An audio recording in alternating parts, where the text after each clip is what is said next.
Welcome to the Operation Game Night podcast. I'm your host this evening, or whenever you're listening to this, Clay Gable. Travis is out. He is moving still. So we're joined by our friends from the podcast that actually play games. Today, we have Mike from the Meeple That Loses here. Mike, how you doing? Good. How are you guys? Or I guess it's just you, not you guys. Yeah, it's just me. I'm sorry. I know you and Travis had an episode without me. Yeah, I think this is our first. Yeah, this is our first one-on-one. Yeah. How do you feel about that? I'm good. I feel like you and I have a special connection. We do. Yeah, you got me to love Castles of Burgundy after many attempts at hating it.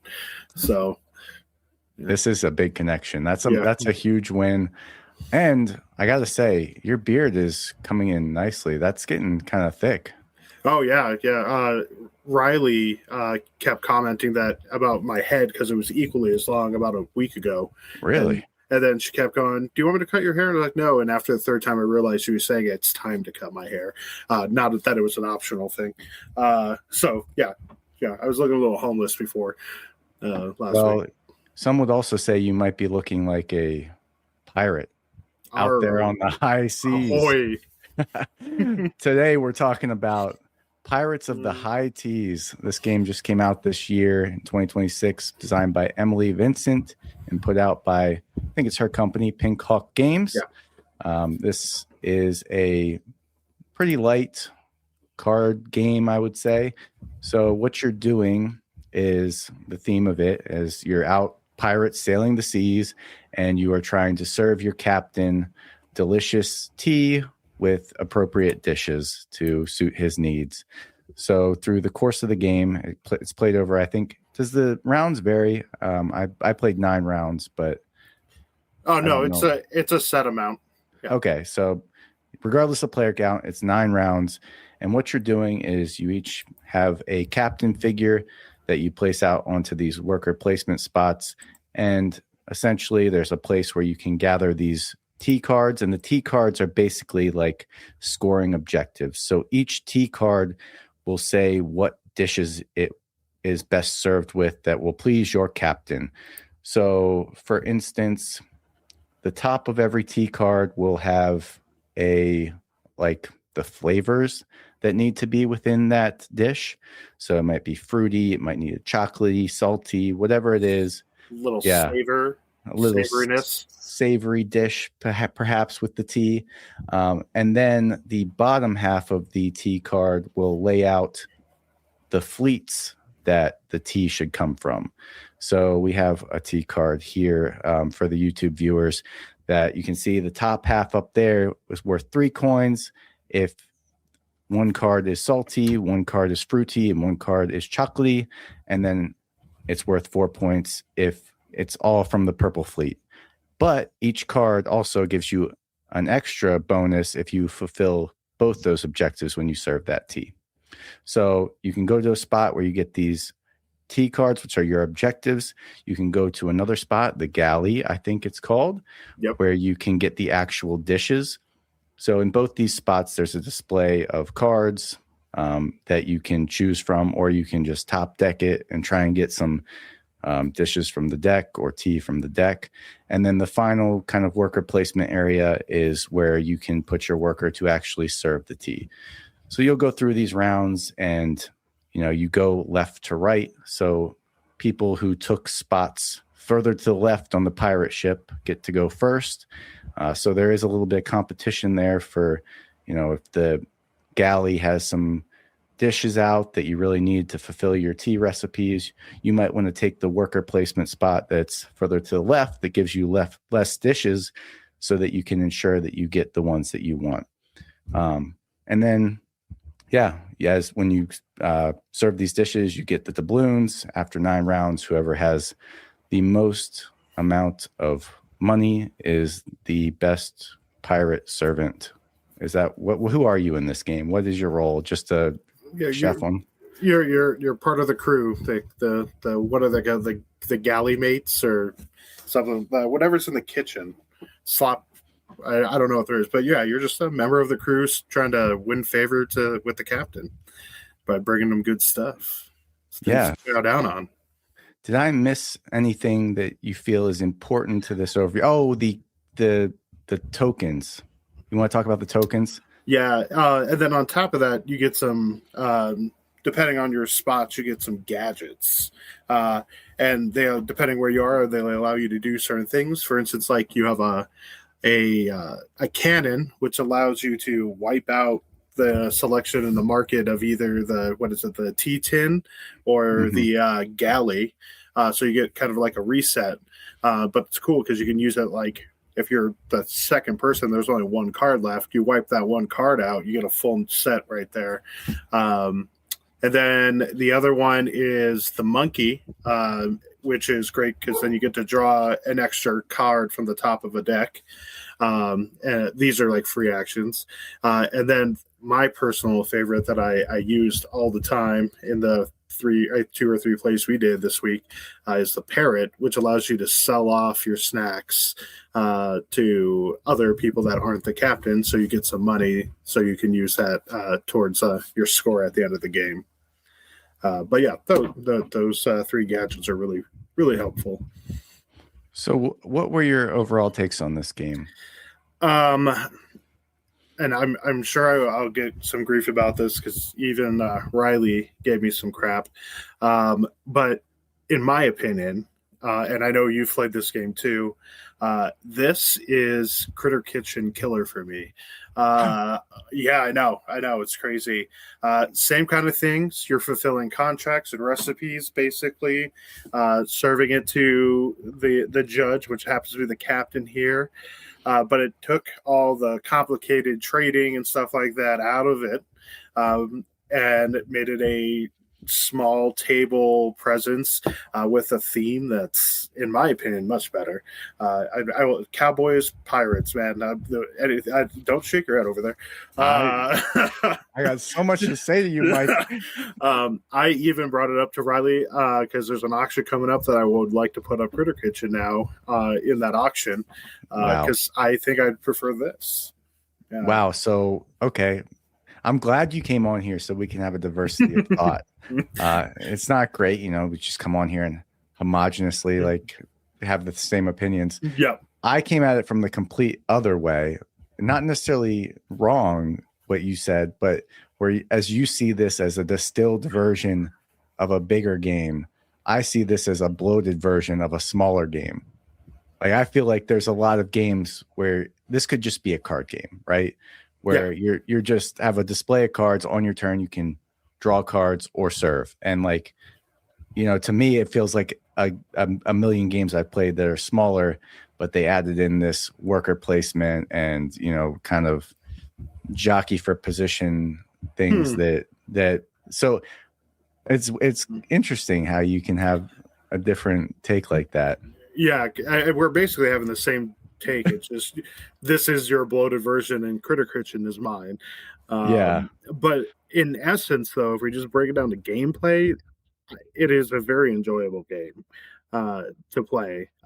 It's just, and I'm not down playing Critter Kitchen's great game. Love the game. I just don't know if I have two plays for both of them, especially in my small living environment, to need both of them. Yeah. So the thing about Critter Kitchen, I don't want to make this too much about Critter Kitchen because I love Critter Kitchen, but the thing about Critter Kitchen that made it so fun for me was the blind auctioning of where you're sending your people and trying to, get into each other's heads about who might go where to try and get what ingredients. So that's what made that game special. But I do see from the rest of it how you could, like, from a pure, like, hey, I'm getting ingredients to serve somebody meals to meet objectives, that it is a very similar situation. And you even go to the different locations on the ship to get the things. So, yeah, it's very similar, but I'm not surprised that you feel that way because you, if I remember right, love auctioning. I do. That is your bread and butter there. And I'm getting into auctioning, but I don't know. Either way, great. Both are great games, and I wouldn't say pick this over that, but for me, but yeah, these are. What about you? What is something that I know you like the auction part of Critter Kitchen? So going back here, where are your thoughts at? Like, what do you like? I would say the thing I like the most about this game is probably the art and theme. I think it looks beautiful. Like I love the look of these different teas and the dishes. They all look great. The theme's kind of whimsical. Pirates just drinking tea. I had a fun time with that. Here's my opinion. I don't know what. So I've only played this once. All right, so I'll put that out there. But to me, it feels like such a game of this time. Like it's hyper palatable, meant for like, the entry, get people into games, like, but it doesn't stand out in any way to me. Okay. Like there's nothing I can point to that's like, yeah, that's the cool thing I really like about this game. It's great. Like it does what it wants to do. Like there's nothing wrong with it mechanically. You go to spots. There is a little interaction with who goes first and second at the different locations. You collect the ingredients, you serve them, you get points. But there's nothing that stood out, and I was like, that's what's going to make this be the game that I pull out when I'm introducing a game to new players over Cascadia or something else that is supposed to be one of these like welcoming type theme, easy mechanic games. Yeah, I would agree. Like there are a few things very minor, but it's not like makes this like a wow factor game by any means. But you're right. This is where a game where you could definitely teach someone how contract fulfillment works with a fun theme, great art, punny stuff. Like I'm looking at as you're flipping through these pictures here. One of my favorite snack cards on there was Ahoy Oysters. And like it definitely has those punny cards. And going back to my comparison to the Critter Kitcher, like I'm looking at these foods and the variety that they have in it is really cool, and they're very, very like some of these things I would eat. Like there's like the bao that was in there that looks delicious, like those cupcakes right there. Like or the scurvy dogs. There we go. I might actually have to get some pigs and blankets and get that going for my birthday week. Yeah, there's the other one, sticky pat bao. So yeah, no, this is great entry level.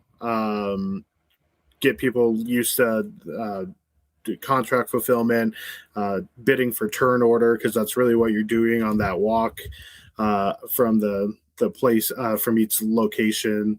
Yeah, no, it's a solid entry point game.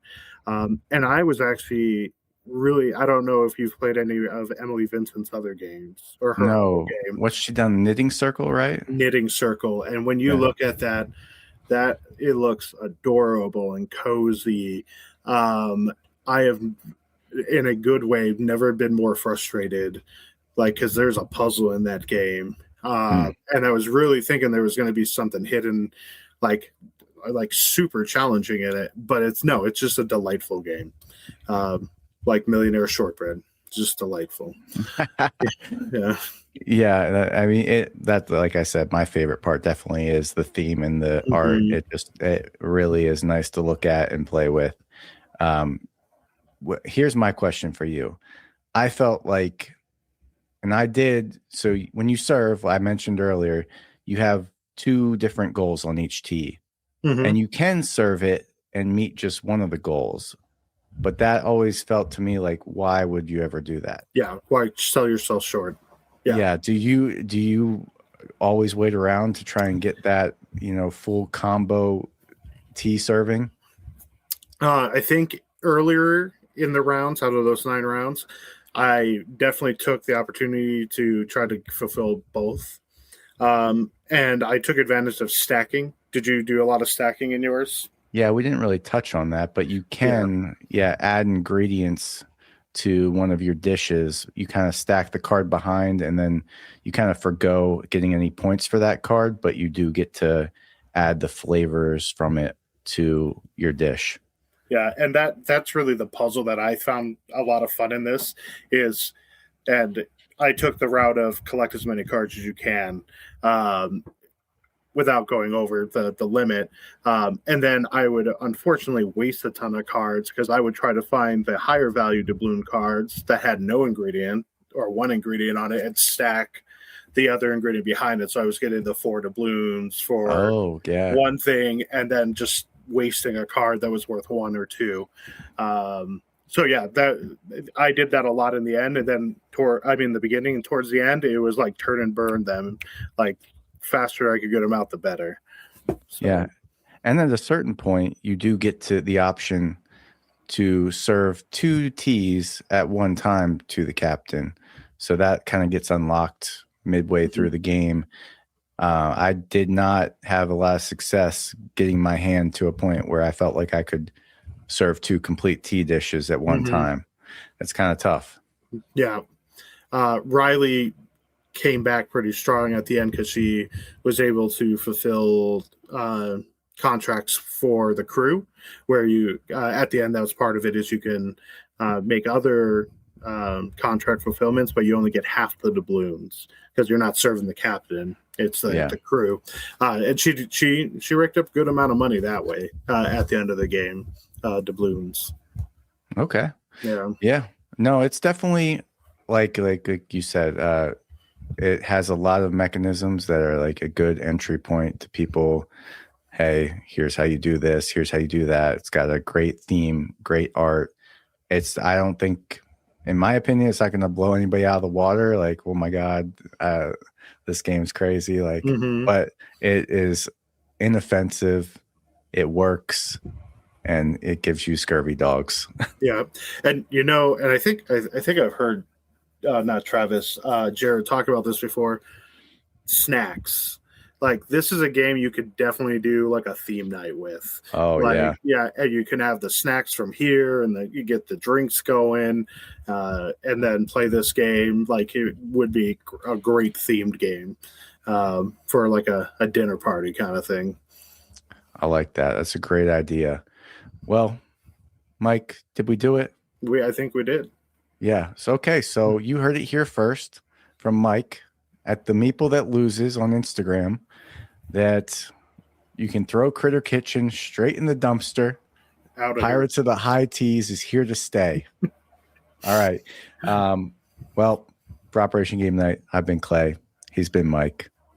And we're out of here.